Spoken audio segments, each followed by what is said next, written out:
Então, boa noite a todos. Mais uma vez, a gente dando continuidade a essa ferramenta que a gente vem sempre se aproveitando cada vez mais, que é a internet, as lives, que a gente pode ter um contato junto com os nossos pacientes, a fim de esclarecer dúvidas. E essa foi uma condição bem interessante que a gente começou a fazer questionamentos junto com o nosso público, né? Do que assuntos nós poderíamos tratar que fossem mais relevantes no trato do que as pessoas têm mais dificuldade de compreender, de assuntos corriqueiros que a gente vai tratar dentro da nossa especialidade, principalmente no que tange a cirurgia do aparelho digestivo, no que tange as doenças associadas ao que a gente vive no nosso dia a dia.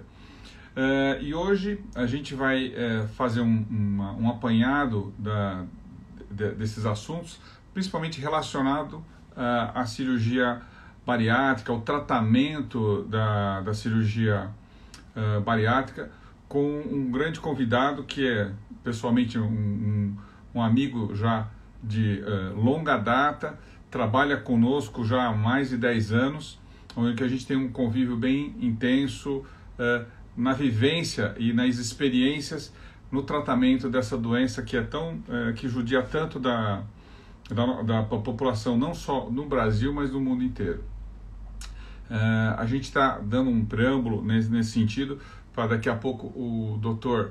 Rafael Stork, que é o nosso convidado de hoje, falar, ou seja, vai ser um convite, mas assim, no âmbito de uma entrevista, para a gente poder comentar esses assuntos de maneira bem adequada e tratar desses assuntos que são cada vez mais pertinentes na nossa área, na nossa atividade diária. Bom, aí está o Dr. Rafael. Muito bom, Rafa. A gente até teve um preâmbulo alguns minutinhos atrás, porque essas ferramentas ainda são um pouco novas no nosso cotidiano, né? E eu sempre assim, no que a gente dentro do centro cirúrgico, a gente tem um ambiente. Fora dele, a gente às vezes pode se complicar um pouquinho. Mas eu acho que eu estava comentando da vivência que a gente já vem tendo no tratamento dessa doença, né, da obesidade. E isso foi um assunto, né, que eu pedi para as pessoas que ajudam a gente a fazer essas transmissões, porque às vezes a gente pensa que é uma condição fácil, realmente para mim isso não é uma condição fácil. Sempre vai ter alguém atrás da gente para nos dar suporte, para fazer com que a gente tenha esses esclarecimentos que são tão importantes para o público que a gente vem tratando, para os nossos pacientes, para quem queira esclarecer dúvida. Depois isso fica publicado nas nossas redes sociais. Eu acho que assim, eu vejo como um caráter muito informativo e pertinente na nossa ação, no nosso dia a dia, e é uma ferramenta que a gente pode usar de maneira bem adequada. Bom, eu vou te apresentar para o nosso público. Obviamente, você é um cirurgião que trabalha já conosco há um bom tempo, mais do que cirurgião, é um colega, um amigo, é um parceiro que a gente vem tendo há mais de 10 anos de convivência. E acho que assim, tudo isso vem trazendo enlace da tua formação e conhecimento do ponto de vista não só como médico, mas também como pessoa. Não, o Dr. Rafael ele é formado pela Universidade de Teresópolis, no Rio de Janeiro. Ele é titular do Colégio Brasileiro de Cirurgiões e titular da Sociedade Brasileira de Cirurgia Bariátrica e Metabólica. Já tem uma experiência vasta nesse sentido. Assim, em termos de âmbito cirúrgico, a gente não pode dizer outras coisas com relação a ele. Realmente você tem muito aptidão no que faz e um treinamento espetacular. Rafa, a gente está comentando aqui sobre cirurgia bariátrica e metabólica. Isso foi um assunto que foi comentado para as pessoas que nos interpelaram nos outros ambientes que a gente fez, no nosso público. E o que a gente queria comentar? O que vem a ser cirurgia bariátrica, cirurgia metabólica? Dá um preâmbulo para a gente, para o nosso público aí. Primeiro, boa noite. Realmente é uma coisa nova a gente começar com essas ferramentas e utilizar isso no dia a dia. Então, para mim é totalmente novo também. Estou começando agora, então vamos tentar... Não vai ficar nervoso, fica tranquilo. Não, tranquilo. Então, assim, realmente é difícil, porque quando a gente começa a falar de cirurgia bariátrica, metabólica, às vezes você denominar o procedimento cirúrgico gera até dúvidas para os pacientes e para a população em geral, porque você está tentando definir o objetivo de uma técnica cirúrgica específica para um tratamento que você está tentando fazer. Tá? Então, quando a gente fala em bariátrica, né, você tem aí a origem grega do baros, que remete a peso, pressão, então seria alguma coisa voltada para isso, para tratamento de peso. Tá? E metabólica, porque a gente tem também o intuito de fazer um tratamento, né? E quando a gente fala de metabolismo, a gente está falando aí de um processo de transformação de substâncias ou de utilização de substâncias que um ser vivo tem, e você acaba influenciando nesses processos quando você faz determinados procedimentos cirúrgicos. Então, esses detalhes a gente pode ir esmiuçando em relação a cada procedimento, a cada técnica cirúrgica, mas basicamente é isso. Então, seria uma cirurgia voltada para o tratamento da obesidade, né, e para doenças associadas, da parte metabólica, inclusive. Mas hoje é isso. A gente tem que ter um cuidado nessa denominação, porque a cirurgia não é só para isso. Né? Então, existe até essa discussão que a gente tem. Justamente, eu acho que assim, muita gente nos procura, às vezes, não, é que eu preciso perder peso, eu acho que isso é uma condição, trazer qualidade de vida, mas assim, não tem a dimensão do que isso pode proporcionar. Exatamente. Eu acho que assim, e até como fator de esclarecimento, né? Ou seja, hoje a gente sabe que mais de 30 doenças, elas se associam com a obesidade. A obesidade não é só um fator de peso, mas, ou seja, ela acarreta uma série de doenças que podem incapacitar uma pessoa temporariamente, permanentemente, ou até um dessas comorbidades pode ser o desfecho até de uma fatalidade. E, obviamente, o controle disso se torna extremamente importante. Então, tanto é que a nossa sociedade mudou, não do ponto de vista só nacional, mas internacionalmente. Antes era cirurgia bariátrica, ela começou a ser denominada depois a cirurgia bariátrica e metabólica. Por quê? Porque alguns procedimentos nós começamos a observar que eles tratavam das doenças metabólicas, né? Aí que a gente quer dizer, por exemplo, aumento do colesterol, principalmente o diabetes tipo 2. Eu acho que, sem dúvida nenhuma, é isso que é o engajo da nossa cirurgia. E, obviamente, o aumento desses procedimentos vem sendo acarretados de modo exponencial. Então, em termos por exemplo, de procedimentos que a gente vem a fazer, quais os benefícios que você acha que esses procedimentos podem trazer? Por exemplo, às vezes a pessoa se engana com que eu quero perder peso no âmbito estético. A cirurgia bariátrica ou foi desenvolvida para isso? Explica para a gente. Na verdade, o que eu costumo sempre comentar com os pacientes é que a parte estética vai vir como um brinde. Né? Exato. Não é a nossa visão, não é essa. Muitos pacientes, obviamente, procuram a gente exatamente com essa visão. Eu vim para fazer uma cirurgia para emagrecer. Mas aí, quando a gente começa a conversar e explicar o que é a cirurgia, né? Qual o tipo de mudança do hábito que essa pessoa vai ter que ter, na verdade, é uma cirurgia diferente. Né? Então, o cirurgião é um médico prático. Né? A gente tem essa tendência de resolver o problema rápido. A gente não tem paciência, às vezes, de esperar. A gente é muito imediatista, às vezes. E essa cirurgia é uma cirurgia que eu costumo sempre falar para o paciente que o benefício vem, mas o trabalho é diferente. Então, não é uma cirurgia que eu vá operar e vá resolver o problema. Na verdade, esse é o primeiro passo. E aí o paciente vai buscar todos os benefícios que essa cirurgia vai trazer para ele. Então, em termos de benefício, além, é óbvio, da qualidade de vida, da facilidade para a prática de algumas atividades que começam a ficar mais limitadas e que às vezes a pessoa não se dá conta de que está tendo esse tipo de problema, né? Das doenças que vêm associadas a esse ganho de peso e que muitas vezes também são coisas que não estão incomodando tanto assim, mas que quando a gente começa a explicar para o paciente que a obesidade como fator de risco, né? A obesidade hoje a gente considera isoladamente já como uma doença, mas se você explicar para o paciente que como um fator de risco, isso vai levar ele a desenvolver outros problemas graves ao longo do tempo, então aí ele consegue ter um pouco a dimensão de qual vai ser o benefício que ele vai ter com esse tipo de procedimento. Que realmente a parte estética existe, né? A perda de peso vai acontecer e é por isso que a gente acaba influenciando em todas as doenças que vão ter um desfecho talvez pior, porque estão associadas a um quadro de obesidade, mas a nossa visão é essa, né? Então, a gente quer tratar as doenças ou possíveis doenças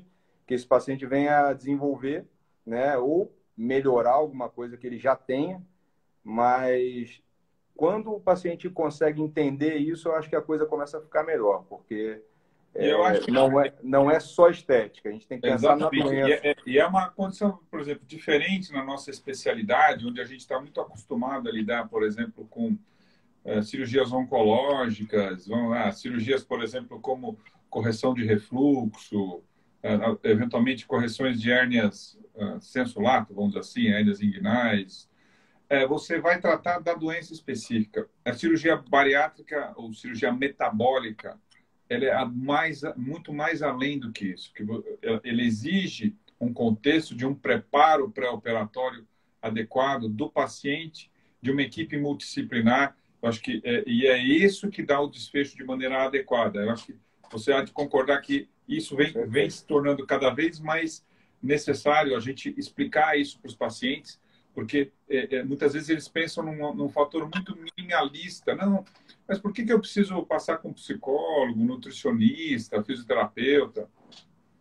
Eu acho que assim, é esse o fator que vai dar um desfecho de maneira favorável para a cirurgia de maneira condizente.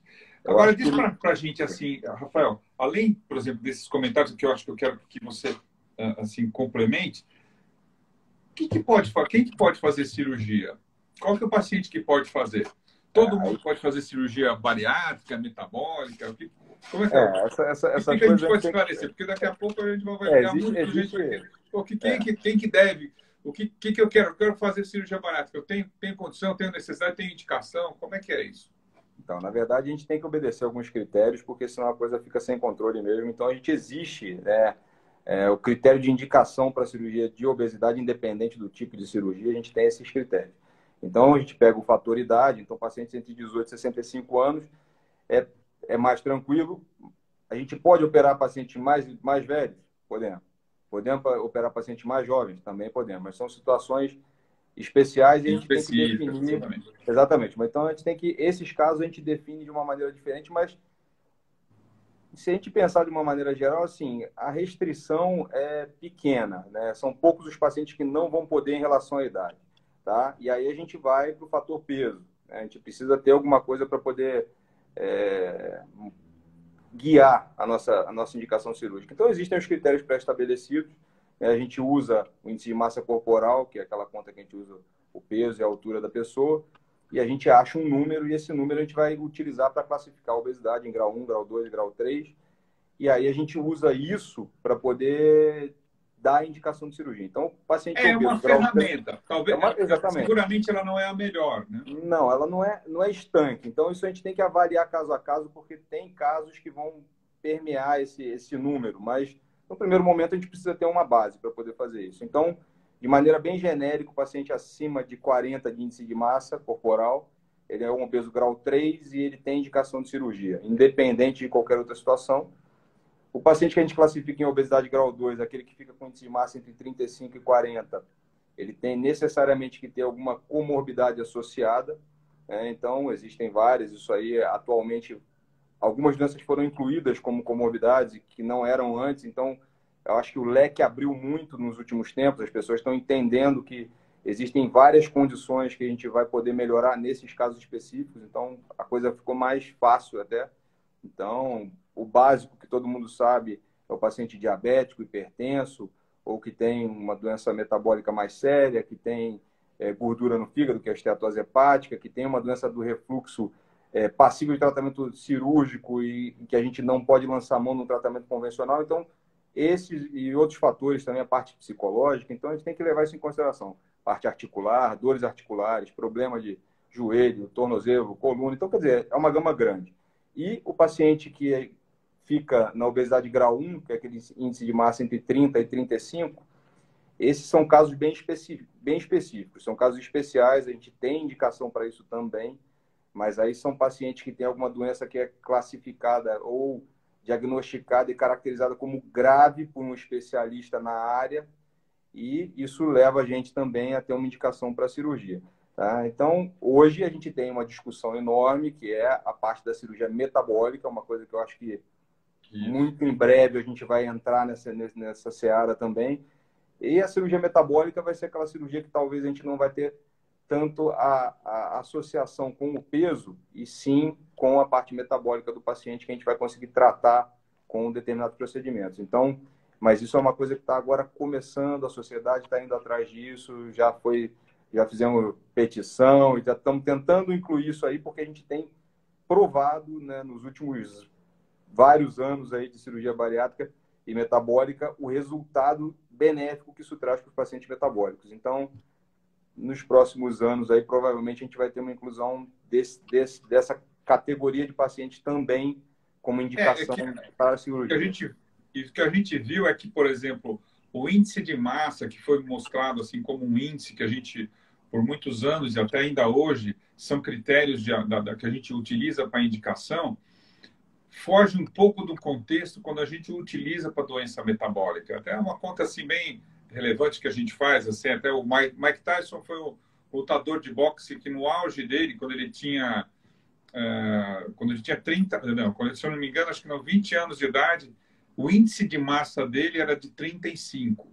Então, só que era 35 de massa muscular. Então, ou seja, quer dizer, não é que ele se fosse obeso, ele tinha muita massa muscular. E a gente sabe hoje em dia que muitos diabéticos tipo 2, por exemplo, tem um índice de massa até abaixo de 35, entre 30 e 35, que poderiam se beneficiar com a cirurgia bariátrica, e a gente tem muita dificuldade em aprová-los. A nossa sociedade vem se empenhando que a gente consiga nisso, porque a gente sabe que a doença metabólica ela atinge muitos pacientes com peso muito menor do que o índice, porque é a doença que está relacionada não só à obesidade, mas ao contexto da doença metabólica. E essa cirurgia nos beneficia bastante esses pacientes. Agora, com relação à cirurgia em si, a gente já comentou das indicações. Que tipos de técnica que a gente tem, por exemplo, para tratar a obesidade?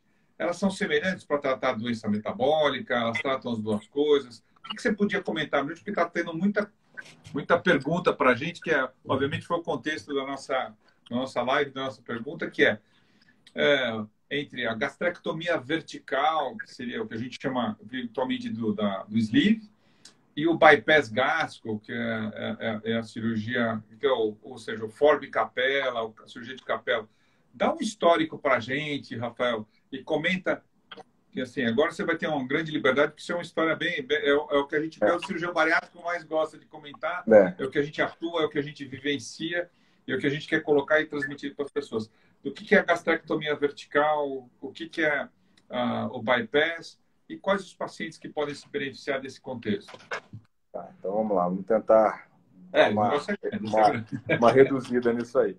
Então, assim, isso é aquela primeira conversa, né? Quando o paciente chega, muitos deles já vêm com uma ideia mais ou menos fixa, porque alguém já fez alguma cirurgia ou outra, e já vem falando com a gente, e aí a gente começa a explicar isso aí. Então, assim, para ser bem breve na história, o bypass gástrico, que é a cirurgia de capela, o FOB capela, é uma cirurgia que tem mais de 50 anos de história. Na verdade, a técnica veio sofrendo pequenas alterações ao longo do tempo, né, e chegou no que a gente tem hoje, que a gente chama de bypass gástrico. Tá? O sleeve é uma técnica mais nova, mas já tem um bom tempo que está sendo feito. Nos últimos 15 anos, com certeza, ganhou muita força. E a gente tem que... As duas técnicas são técnicas que são feitas por videolaparoscopia. O tempo cirúrgico, que é uma dúvida sempre presente, semelhante, o sleeve é um pouco mais rápido de ser feito que o bypass, a gente pode até entrar nisso depois um pouquinho mais, mas são as duas técnicas que são mais feitas no mundo hoje.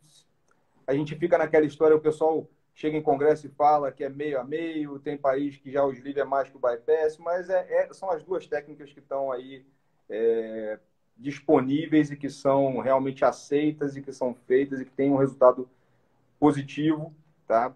A gente tem várias outras técnicas que estão, mas aí são técnicas que são feitas por grupos específicos e a reprodutividade dessas técnicas não é tão simples assim. Então, são coisas que estão surgindo. A gente vai tendo sempre alguém que vai mostrar alguma coisa nova, mas são essas duas. Então, o bypass gástrico é uma técnica que a gente considera uma técnica mista, porque é uma técnica que a gente vai unir um fator de uma redução do estômago que vai gerar ali uma restrição alimentar, mas a gente, junto com isso, a gente vai mexer também na parte intestinal e com esse desvio intestinal que a gente faz, a gente vai unir a parte metabólica. Então, é uma cirurgia que a gente tem uma atuação na parte metabólica mais intensa. A gente não pode dizer que o sleeve, que é a gastrectomia vertical, não vai ter nenhuma alteração na parte metabólica também, porque vão ter algumas alterações hormonais, a gente vai ter alguma alteração. E isso, a própria perda de peso também vai influenciar na parte metabólica. Mas não é uma cirurgia que mexa tanto com a parte hormonal, então a gente tem algumas diferenças básicas. Então, a alimentação nas duas técnicas, a gente tem uma coisa muito parecida, na verdade, né? Aquele conceito da cirurgia feita para o paciente deixar de comer uma coisa que a gente não vê hoje em dia. Na verdade, o que a gente quer é que esse paciente tenha uma dieta saudável e que consiga se alimentar bem, e isso vai trazer o benefício todo da cirurgia sem trazer prejuízo para o paciente a longo prazo. Então, no bypass, é uma técnica mista que une a restrição com a desabsorção, e a gastrectomia vertical é uma técnica restritiva. O que a gente faz nessa técnica é diminuir o espaço dentro do estômago, onde você vai conseguir ter a capacidade de armazenar o alimento para começar o processo de digestão. Então, basicamente, a diferença das duas é essa. Uma é mista, porque une a desabsorção com a restrição, e a outra é uma técnica mais restritiva. E aí a gente pode ir esmiuçando isso aí, porque tem bastante coisa para falar disso aí. Então, agora, por exemplo, as duas atuam de maneira semelhante no aspecto metabólico ou existe uma diferença? O bypass e os sleeves, se a gente começar a falar da parte hormonal, né? Então a gente tem hormônios que são os mais ditos, os mais falados, né, em termos de cirurgia.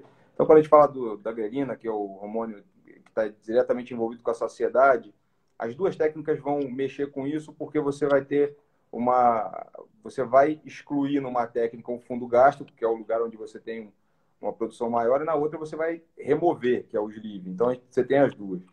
Com o bypass, como a gente exclui a passagem na porção inicial do intestino do alimento, você tem aí sim um mecanismo metabólico mais intenso, principalmente para aquele paciente que é diabético. Então, essa técnica para o diabético, sem dúvida nenhuma, é a indicação, né? O pessoal pergunta, mas não melhora com o sleeve também o diabetes? Melhora, porque quando você vai perdendo peso, você vai diminuir a tua resistência periférica à insulina, então você vai acabar melhorando o diabetes também, porque você perdeu peso, você emagreceu. Exatamente. Mas não é um mecanismo direto, né? O mecanismo direto a gente vai ter com o bypass e não com o sleeve. A saciedade, então, você tem com as duas, né? Essa parte metabólica é mais intensa no bypass do que no sleeve, né? E a gente começa a ter essa coisa do paciente falar para mim, mas qual técnica que eu faço, né? No primeiro momento, as duas, tá? Então, mas a gente tem que começar a analisar. O paciente é um paciente metabólico ou não? É um paciente que tem refluxo importante ou não? Então, a gente tem algumas perguntas que a gente tem logo no início, que se a gente já tem a resposta logo de cara, a gente já vai falar, olha, a tendência é que seja melhor você fazer uma coisa ou outra. Então, aquele paciente diabético, a gente já tende de cara, optar pelo bypass.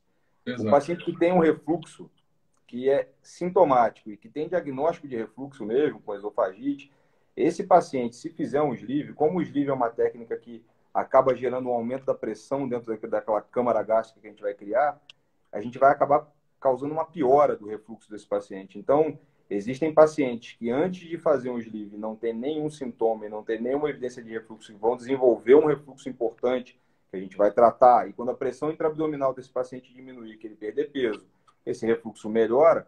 Mas o paciente que já tem refluxo, já é sintomático, esse paciente com sleeve, às vezes a gente tem pessoas que a gente não consegue tratar clinicamente no pós-operatório, mesmo perdendo peso. Então a gente tem que ter esse cuidado. Na verdade, a gente estatisticamente é muito próximo a perda de peso de uma técnica para outra, então você tem um pouquinho a mais com bypass do que com sleeve hoje em dia. A longo prazo a gente tem que ter um cuidado para falar disso aí, porque assim, as duas são ferramentas poderosas que nós vamos oferecer para o paciente para ele poder se beneficiar disso e conseguir o objetivo dele, que é tratar as doenças, perder peso. Agora, a longo prazo, o controle com o bypass tem se mostrado melhor, né, do que com o sleeve. Então, a gente tem aí a recidiva da obesidade depois de 3 a 5 anos de cirurgia. É um número que a gente consegue controlar, a gente acompanha muito pós-operatório, então a gente vê isso, né? Aquele paciente que realmente entende que a cirurgia é uma ferramenta, que ele precisa mudar todo o estilo de vida dele, o hábito alimentar, e usa essa ferramenta a favor dele durante esse período que ele está fazendo essa alteração, ele consegue o objetivo dele, ele não vai reganhar peso, vai ter uma parte nutricional totalmente normal a longo prazo, mas a gente tem aqueles pacientes que têm uma dificuldade maior, que podem ter alguma dificuldade alimentar. Isso é uma coisa que a gente tem que ir avaliando realmente com a evolução de cada caso, mas o que a gente tem que ter o cuidado é isso. Então, em termos metabólicos, a gente vai ter uma atuação muito mais intensa do bypass do que do sleeve, né?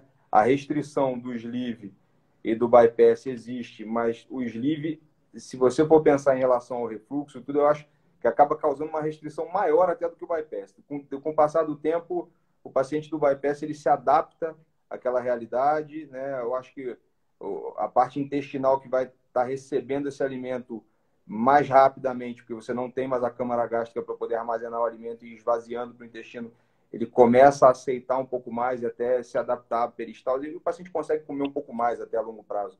Mas a gente tem aí esse balanço que a parte metabólica vai fazer. Então, basicamente, as duas têm efeito metabólico, o bypass mais, e a gente tem que ter cuidado com a indicação, porque existe uma tendência realmente. Então, para finalizar, acho que é o que a gente tem que falar sempre, que é o que a gente fala para o paciente no dia a dia, né? Então, o paciente refluxo e diabetes, a gente vai para o bypass, e o paciente que não tem nenhuma comorbidade e às vezes expressa a vontade de fazer um sleeve, tudo bem, ele pode fazer, mas a gente tem que explicar para ele que é uma cirurgia refluxogênica, que ele vai ter que fazer um tratamento que talvez seja um pouco diferente e que a longo prazo ele vai ter que ter um controle melhor aí desse hábito alimentar e até mudar um pouco mais o estilo de vida para a gente poder ter o resultado final que a gente quer.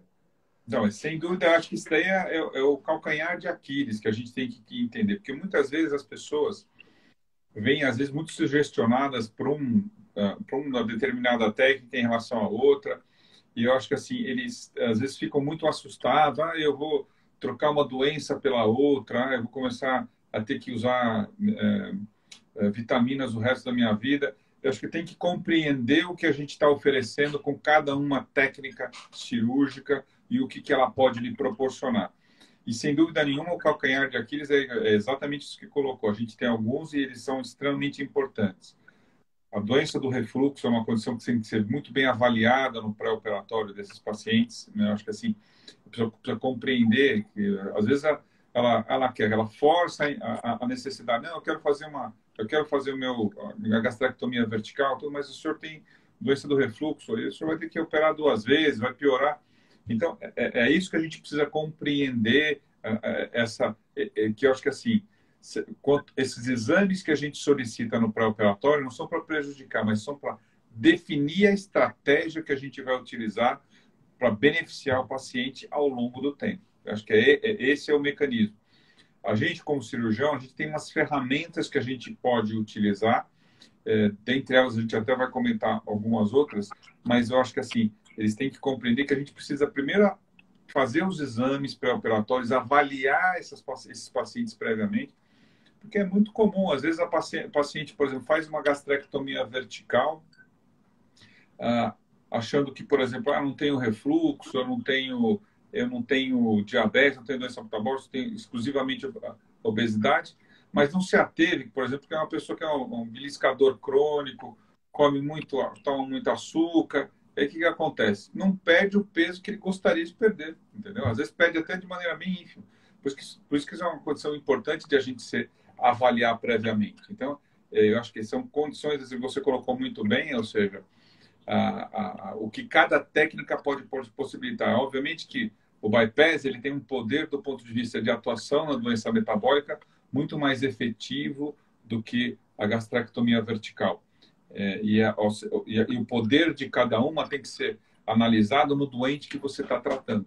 Então, ou seja, se um doente que tem um fator metabólico mais importante, a gente tem que explicar para ele o que uma técnica pode dar em relação à outra. Eu acho que você falou muito bem e colocou de maneira pontual uma técnica em relação à outra. Bom, quem que pode fazer a cirurgia? Vamos assim, um doente, por exemplo, com índice de massa menor, em torno de 30, 35, pode eventualmente pleitear fazer uma cirurgia bariátrica? Pode. E se não puder, que outro mecanismo a gente vai poder usar? E outra coisa, eu vou já te pegar no pulo, o balão intragástrico é uma boa indicação para isso ou não? O que você acha? Então, sempre surge também isso, é uma coisa muito comum, o balão é uma coisa que está aí disponível, né? O que eu explico sempre para os pacientes é o seguinte, o balão tem indicações excelentes e tem indicações que ficam ali naquele campo duvidoso, né? Pode ser que a gente consiga ter o resultado que a gente quer ou pode ser que a gente não consiga obter aquele resultado. Então, a gente tem que ficar sempre pensando nisso. Então, esse paciente que talvez não tenha indicação de cirurgia para obesidade, né? Às vezes realmente o foco é a obesidade, o paciente está um pouco acima do peso, quer perder peso, mas não se enquadra na indicação, seria uma indicação muito boa para o balão, né? A gente tem que ter, óbvio, a avaliação para ver se esse paciente vai tolerar colocar um balão, porque a gente vai colocar uma prótese dentro do estômago que vai restringir a quantidade de alimento que ele vai poder ingerir e que pode causar refluxo, pode causar alguns outros sintomas. O paciente normalmente tem bastante náusea, então ele tem que estar tratando isso aí até para ele poder segurar. Mas ele consegue. Então, é uma indicação boa. O paciente que não tem tanto peso, que não entrou ainda na indicação de cirurgia, é uma boa indicação no balão. Lembrando, né, hoje você tem possibilidade de deixar um balão por mais tempo. Antes era só 6 meses, agora a gente tem balões que podem ficar até 1 ano. Isso é uma coisa boa porque a gente sabe que se o paciente perde peso e ele não estabiliza esse peso que ele perdeu e permanece um tempo com aquele peso novo, fatalmente ele vai reganhar o peso. Então, não adianta bater no peso que ele quer e cessar o tratamento e mudar completamente e voltar para os hábitos anteriores. Vai acabar reganhando esse peso todo de novo. Então, esse é um fator, mas o balão nessa situação é excelente. Uma outra situação excelente para o balão são aqueles pacientes super obesos, que aí só pelo peso, pela obesidade, realmente, isso é um fator de risco muito grande para ele para a cirurgia. A gente, às vezes, tem a limitação de tentar fazer uma cirurgia em um tempo só num paciente desse super obeso, isso aí, pacientes acima de 200 quilos, às vezes a gente tem isso, a gente não consegue fazer um bypass por problemas técnicos mesmo da cirurgia, a gente às vezes tem que lançar a mão de fazer um sleeve para depois terminar o tratamento com bypass ou não. Alguns pacientes se dão bem e conseguem ter o resultado final só com o primeiro tempo, mas nesses pacientes eu acho que o balão é muito bom para a gente tentar fazer esse paciente perder um peso e aí facilitar, diminuir o risco que ele vai ter durante uma cirurgia de ter uma complicação intraoperatória e mesmo aumentar tempo cirúrgico, essa coisa toda. Em relação à indicação cirúrgica mesmo para esse paciente que talvez não se enquadre nos critérios que está abaixo aí do índice de massa, foi o que eu falei lá no início, a gente tem que pegar caso a caso e estudar. Então, eu acho que uma indicação que a gente tem muito clara, o paciente diabético grave, com uma doença metabólica de difícil controle, que já está aí fazendo uso de inúmeros medicamentos, de insulina, e não consegue controlar, um paciente que mesmo abaixo de 35 de índice de massa, esse paciente vai acabar tendo uma indicação e hoje a gente consegue realmente fazer a cirurgia para esses pacientes porque é muito benéfico, né? E o paciente do refluxo, né, que a gente começa com aquela história, paciente que tem refluxo com indicação cirúrgica. Hoje a gente sabe que não adianta eu tentar fazer uma técnica clássica para corrigir o refluxo desse paciente quando ele está com índice de massa acima de 30. Na verdade, acima de 28, 29 já fica muito difícil, né? A gente tem uma recidiva muito grande, a gente tem uma falha do tratamento cirúrgico, e aí a gente vai ter um paciente com uma condição pior, porque talvez esse paciente ganhe mais peso e no futuro a gente vai ter que operar esse paciente, mexer numa região que já foi mexida antes, e aí dificulta muito a cirurgia. A gente se depara com isso de vez em quando, né, de ter que entrar numa cirurgia com um paciente que já fez uma cirurgia para refluxo, para a gente tentar corrigir esse refluxo fazendo um bypass. E aí, tecnicamente, a cirurgia fica mais complicada, aumenta a chance de complicação. A gente consegue fazer isso habitualmente sem problema nenhum, mas é aquela história de você oferecer para o paciente um tratamento que talvez não seja o ideal para ele naquele momento. Então, se você pensa em tratar um paciente que está acima do peso e que tem um refluxo passivo de tratamento cirúrgico, eu acho que a gente tem que pensar diretamente na cirurgia voltada para isso, mas num tempo só. Resolver de uma vez só, sem ter que reabordar no futuro para poder resolver isso aí. Não, acho que são pontos fundamentais. Acho que assim, com relação ao balão intragástrico, você comentou muito bem, acho que assim, os extremos da obesidade, eles ainda continuam sendo o melhor auxiliar, ou seja, onde o balão ele se pronuncia de uma maneira bem categórica e de uma indicação muito precisa. O extremo da obesidade, que se você for operar um paciente com índice de massa, um hiperobeso, índices de massa acima de 50, eles são tão complexos e um paciente tão com tanta dificuldade de você técnica de você abordar, até seja de instrumental ou seja da própria doença, um doente muito inflamado, então é preferível que ele passe o balão, perca peso, você prepara o paciente e depois aí você opera. E no paciente que, obviamente, ou seja, que ele está entre um índice de massa caminhando para obesidade mórbida, se você conseguir, não só com o balão, mas, ou seja, com a estratégia que o balão deve ser usada. Muitas vezes o que eu vejo é, eu utilizo o balão, eu acho que balão é uma ferramenta muito boa, mas da ferramenta que a gente dispõe, diferente da cirurgia, ela que mais exige do paciente e da equipe multidisciplinar. Que se a pessoa não se apegar a isso, aí que vai acontecer duas coisas desagradáveis. Primeiro, o resultado não vem, e o segundo caso o reganho vem de uma maneira que você vai desprender um dinheiro, uma quantia que não é pequena, que poderia ser usada até para um tratamento cirúrgico. A mesma coisa que eu vejo também um pouco com relação ao tratamento endoscópico, eu acho que ainda a gente está engatilhando, mas eu vejo com uma boa perspectiva, mas eu ainda acho que a gente ainda não tem resultados efetivos nesse sentido. Mas eu concordo com o que você colocou de maneira muito contundente. Utilizar um método, não só como método, mas ele tem que ser uma estratégia de tratamento. Eu acho que isso é fundamental. E, obviamente, a equipe multidisciplinar, sem dúvida nenhuma, faz a diferença. É um passo. Eu acho que a gente tem que encarar isso aí, né, da mesma forma que a gente, quando o paciente vem e começa a falar sobre tratamento clínico da obesidade, é uma coisa que a gente entra mais ou menos no mesmo campo, né? Então, eu sempre deixo muito claro para o paciente que você fazer uma dieta muito radical, mudar a tua alimentação totalmente de uma hora para outra, ou então se utilizar de um medicamento para poder diminuir o apetite e conseguir, talvez, também perder peso.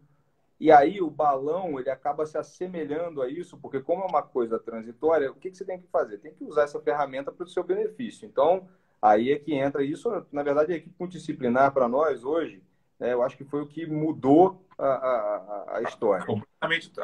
Então, a estratégia do tratamento. Tanto na avaliação que você estava falando, né? Então, detectar talvez algum transtorno alimentar, alguma outra coisa que possa ter ali no meio que vai dificultar o nosso tratamento ou até levar a uma taxa de insucesso, né? Então, isso aí, como disciplinar, vai auxiliar a gente o tempo todo. E são coisas que a gente, às vezes, como a gente está preocupado com a parte cirúrgica, a gente, às vezes, deixa passar alguns detalhes. Isso no passado acontecia. Hoje isso não acontece porque a gente tem um monte de gente junto com a gente prestando atenção e pegando esses detalhes para a gente. Então, isso é fundamental.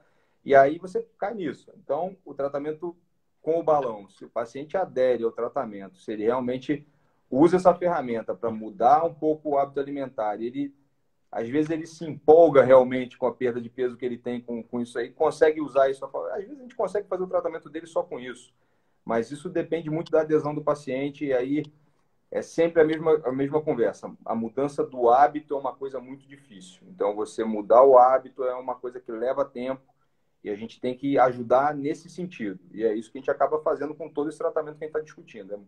Levar o paciente a uma mudança de hábito e aí pronto. A gente conseguiu chegar no ponto final que ele vai se tratar sozinho, na verdade. Né? Ele vai conseguir... Justamente, é isso que faz com que a gente consiga essa estratégia de manter um sucesso efetivo.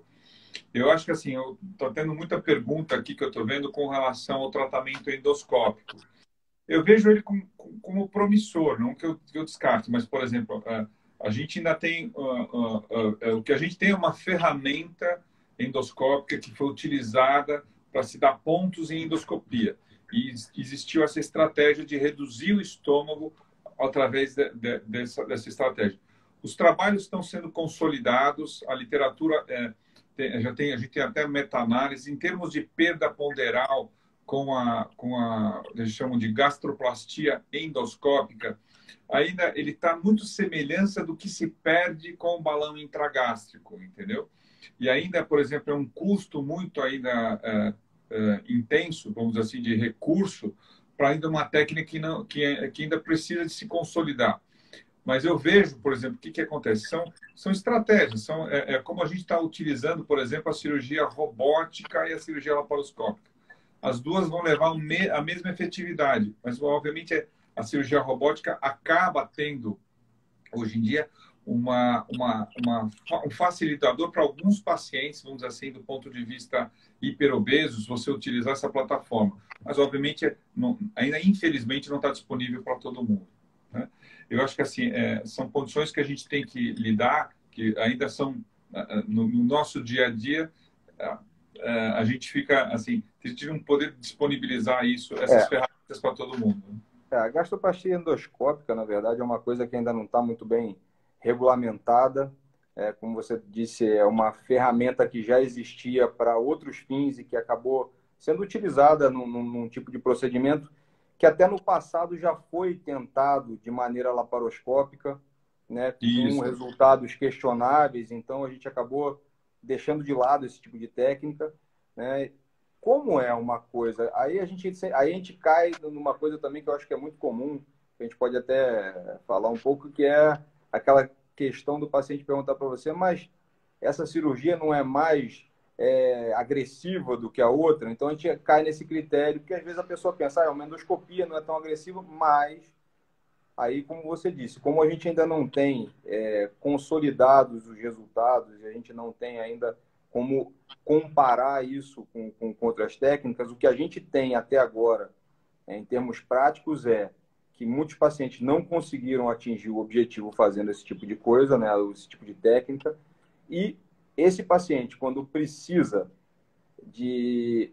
Realmente ele precisa perder peso, precisa tratar doença metabólica, precisa da cirurgia, e ele não consegue com a gastroplastia endoscópica e vai para a cirurgia, aí a gente vai se deparar com casos complicados. Então, eu acho que é uma coisa que você deforma a anatomia do estômago no lugar onde você vai fazer o procedimento.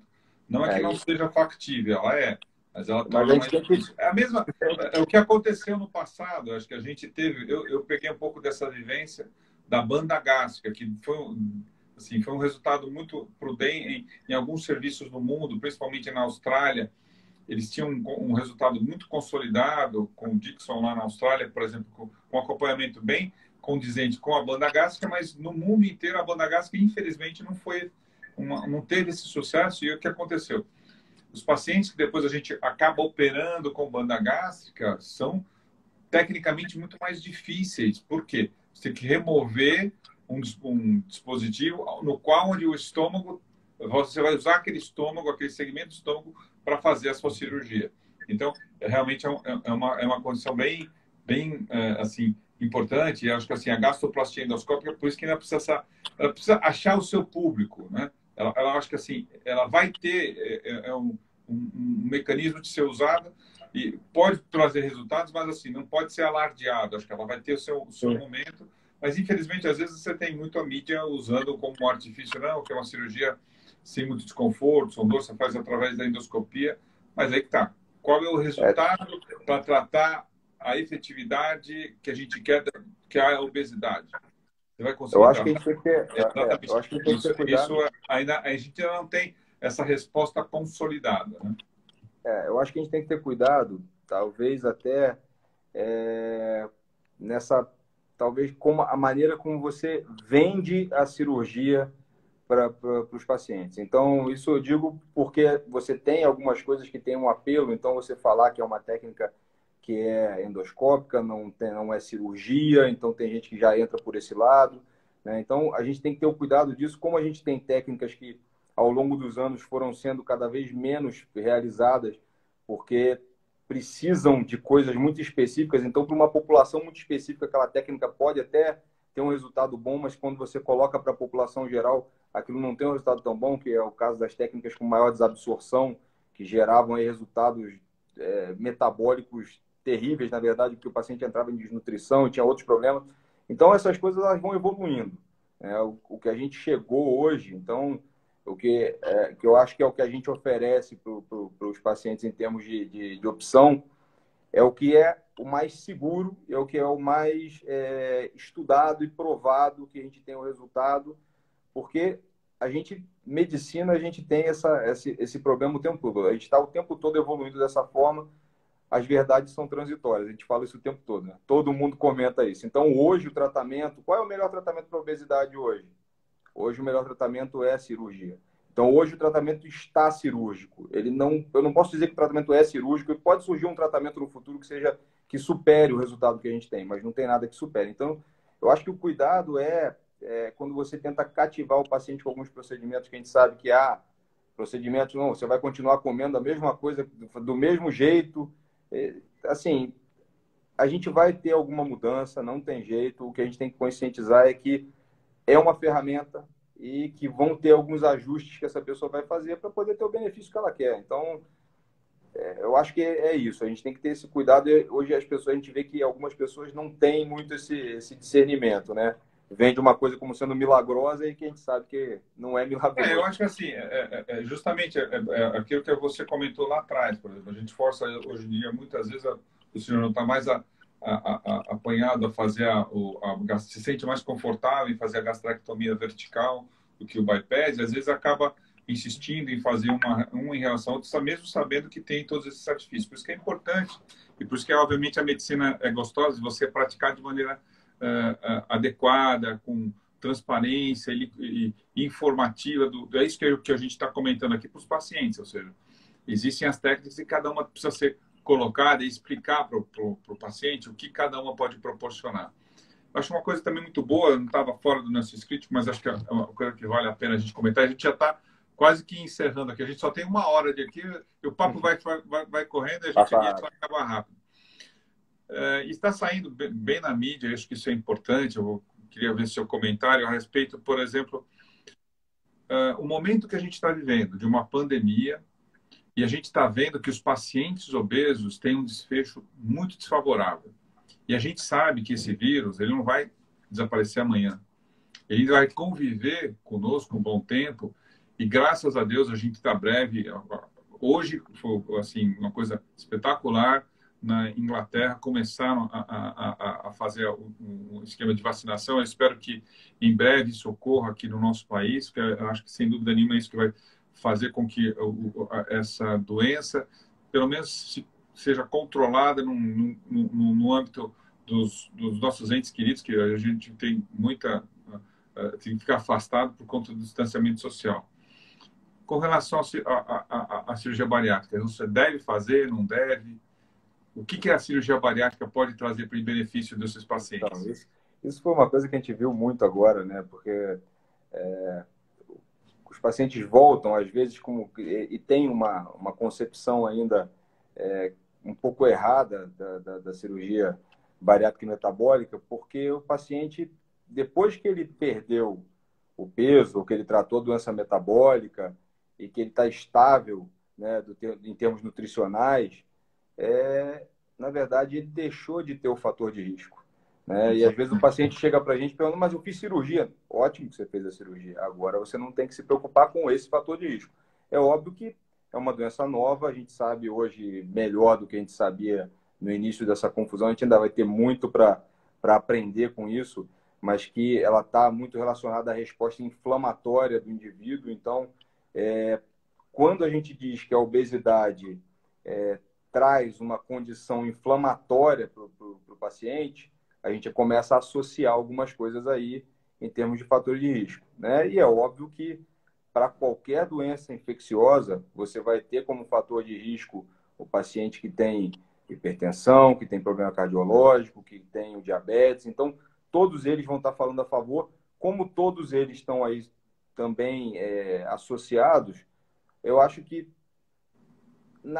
cada vez mais está crescendo o número de pacientes que está se conscientizando que tem que tratar essa doença, porque ela traz um malefício e ela traz um fator que vai dificultar algumas coisas na vida, inclusive vai predispor ela a ter complicações que ela não teria se não tivesse essa condição. Então, realmente, perguntar se deve, quando a gente tem indicação, é o que a gente conversa, quando o paciente tem indicação, eu acho que nenhum paciente se arrepende depois que passa um tempo, mesmo que o paciente tenha algum sintoma ou alguma coisa que ele tenha como queixa, desenvolva alguma intolerância alimentar, alguma coisa assim, que são coisas que podem surgir. Eu acho que nenhum paciente que eu faça pós-operatório, não é só paciente que eu operei, ou que a nossa equipe operou, tem pacientes de outras equipes que acabam acompanhando com a gente pós-operatório. E no final, se você perguntar para esses pacientes, mas e aí, você se arrependeu? Eu não tenho nenhum paciente que tenha me dito até hoje que não faria de novo. Então, eu acho que é mais uma coisa para provar que a gente tem que tratar a obesidade, porque a obesidade como fator de risco é uma coisa que é importante da gente levar em consideração. Então, e a coisa assim, de extrema importância, que obviamente essa pandemia trouxe para a gente viu que os pacientes, ou seja, obesos, que obviamente são pacientes que em um estadio inflamado, principalmente o seu fator cardiovascular comprometido, eles são os fatores de desfecho mais desfavorável. E as evidências científicas estão se mostrando e se consolidando cada vez mais no mundo inteiro, que esses pacientes, efetivamente, eles precisam serem até operados para você tirar esse fator de risco, porque, sem dúvida nenhuma, um paciente obeso que, por exemplo, seja contaminado pelo Covid-19, o desfecho desses pacientes são muito mais críticos, muito mais, o desenlace deles com obesidade são muito mais evidentes e, obviamente, ou seja, o índice de mortalidade cresce muito nessa população. Portanto, tanto é que existe essa dinâmica de, nos pacientes obesos, hoje em dia, a gente ter ou seja, a possibilidade de tratá-los previamente, ou seja, indicar a cirurgia bariátrica. Obviamente, a gente hoje em dia tem todos os protocolos dentro de um ambiente hospitalar seguro, ou seja, você vai, toda a nossa equipe é toda preparada, desde o instrumentador ao anestesista, todos têm que ser testados, tem que ser avaliado, o paciente é avaliado, o hospital é checado com relação às áreas COVID e não COVID. Então, isso é extremamente importante para a gente transmitir que esses pacientes podem ser tratados de maneira segura e que eles vão regredir as suas comorbidades, assim, se tratando de um ambiente bem enfrentar. Se eventualmente forem contaminados, eliminando o fator mais contundente que dá um desfecho desfavorável, que é a obesidade. Então, sem dúvida nenhuma, eu acho que assim, isso vem sendo consolidado no mundo inteiro, principalmente na vivência dessa pandemia, que trouxe isso de maneira bem contundente. Rafael, eu sei que a gente teria um monte de horas assim, mas essa aqui é que depois de uma hora eles derrubam a gente, né?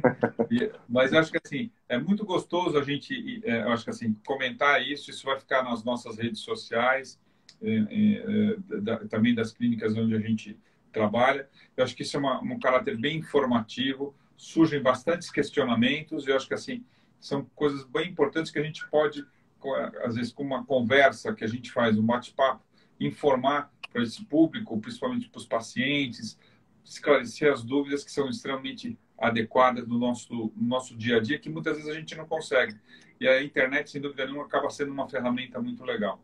Então, eu queria que você comentasse, desse um desfecho aí legal da noite, e depois eu agradecer de antemão a sua predisposição em participar. E eu acho que assim, isso vai ser um primeiro.